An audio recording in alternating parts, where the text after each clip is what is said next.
Renault y Nissan en Patagonia son Puelo Automotores. Confianza total. Diagonal Capraro, 1362.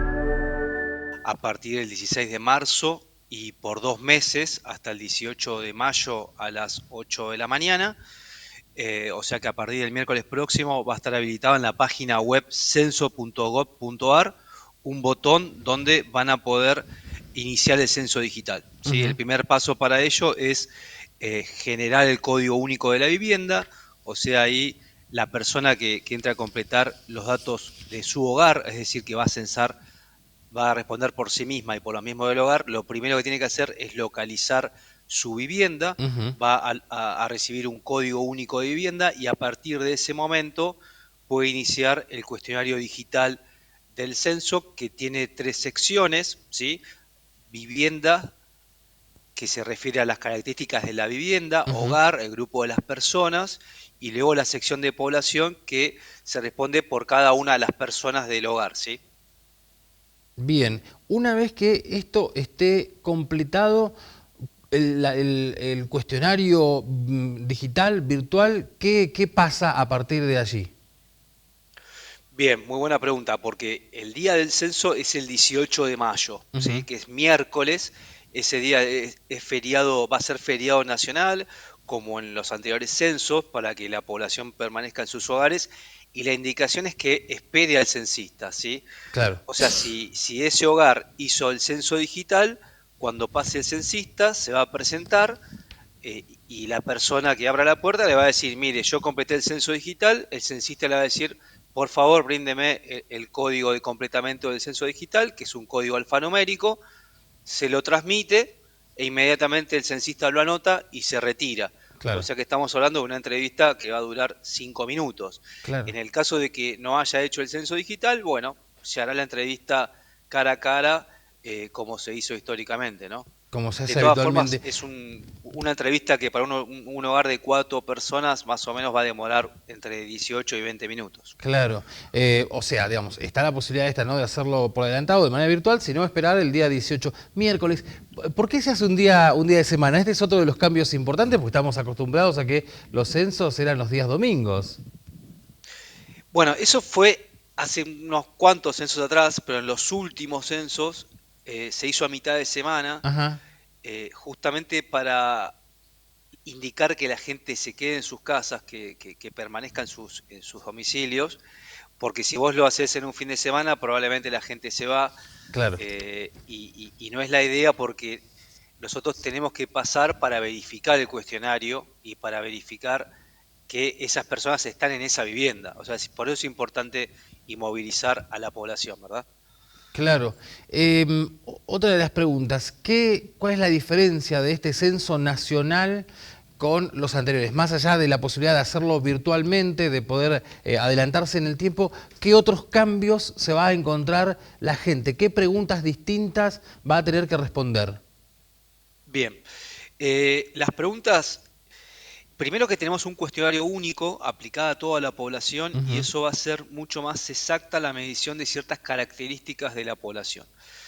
Una pregunta nueva, por ejemplo, referida a la población, es la percepción de identidad de género, ¿sí? Porque los censos, como se hacen cada 10 años, tienen que reflejar de alguna manera nuevos fenómenos, nuevas Claro. temáticas de interés para el diseño de políticas públicas, y este es una de ellas, ¿sí? Entonces se pregunta acerca de la percepción sobre identidad de género a cada persona del hogar. Las categorías son varón, mujer, mujer trans, varón trans, no binario, y no contesta. Otras preguntas, por ejemplo, es el autorreconocimiento sobre pueblos originarios. Se le pregunta a la persona si se reconoce descendiente de pueblos originarios. En el caso de que así sea, se le pregunta de qué comunidad, si a qué comunidad pertenece. Y como tercera y última pregunta, si habla la lengua de esa comunidad, Ujú. ¿sí? También se pregunta sobre afrodescendientes, si la persona se reconoce o tiene pasados afrodescendientes. Otra cosa que se pregunta a nivel del hogar es acerca si en el hogar existen personas con dificultades para la realización de ciertas tareas. O sea, no se pregunta sobre discapacidad usando el término discapacidad propiamente dicho, sino sobre la dificultad de las personas en el hogar para realizar tareas básicas.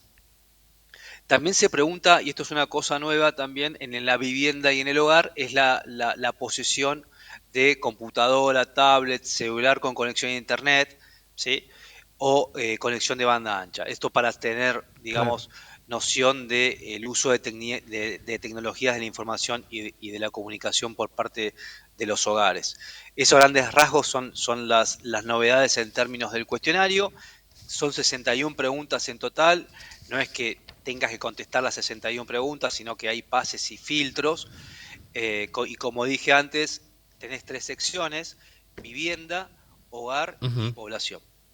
Ha habido, bueno, y hay rumores, desinformación, fake news. Aprovechemos este tiempo para contarle a la gente que está viendo y escuchando en Bariloche qué es lo que no te van a preguntar en el censo este año. Bien, no se pregunta el DNI, ¿sí? El DNI se usa en el censo digital para validar que sea una persona y no un robot, pero solamente se usa al principio, cuando uno entra al aplicativo del censo digital, pero ese DNI no se guarda ni se vincula con la información censal. Ujú. Tampoco se pregunta el DNI en el día del censo y tampoco se pregunta sobre vacunación, que fue una de las cosas que circularon en redes. Claro. Esas son las cosas que no se preguntan. Tampoco se va a preguntar sobre correos electrónicos, números telefónicos, ni, por No, ejemplo, ingresos monetarios. no. Los censos no preguntan ingresos. No Ujú. preguntan ingresos, el número de teléfono no se pregunta y el correo electrónico se pregunta en el censo digital para poder recuperar el código de completamiento y para que el Claro. INDEC le envíe el código de completamiento. Para no quitarle más tiempo, por último, el día del censo presencial en mayo, ¿cuántas personas van a estar abocadas a recorrer cada una de las viviendas y los lugares, los rincones de nuestro país? Aproximadamente serán 600.000 personas. Esto generalmente y tradicionalmente estuvo a cargo de los docentes y Ujú. no va a ser la excepción. Las provincias son las que reclutan el personal. Como dije, aproximadamente 600.000 personas van a estar abocadas al operativo. Y en las áreas que no se llega a completar con personal docente, las provincias tienen libertad de convocar empleados públicos o público en general, ¿sí? Ujú. O personas de las comunidades, que eso también de alguna manera garantiza cobertura en el operativo, ¿no?